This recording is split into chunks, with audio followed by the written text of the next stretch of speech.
Hey guys, good morning.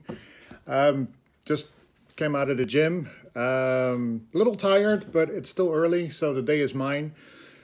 Funny thing, when you talk with people, you sometimes forget that you are talking inside lingo instead of explaining things that you do as a professional every day.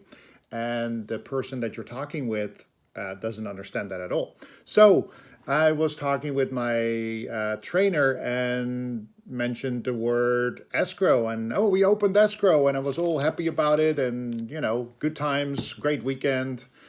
And he's like, "What's that escrow?" I was like, there I went again, talking inside lingo to the outside world. So escrow is basically a company. It's an escrow company. And once the buyer and the seller have agreed on price and terms, if it comes to buying and selling a home, the escrow company is kind of like a neutral third party. They're in between the buyer and the seller. They don't care if the buyer buys. They don't care if the seller sells. The only thing they care about is that everybody agrees on everything on any piece of paper that comes through the transaction. And if there is not two signatures, one from the buyer, one from the seller on a piece of paper, there's a big timeout, and the escrow company or the escrow officer will say, "Hey, what's up?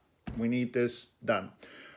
Very, very quick explanation. There's more to it, of course, but just wanted to put it out there just in case you were wondering, what is escrow? See you later. Bye.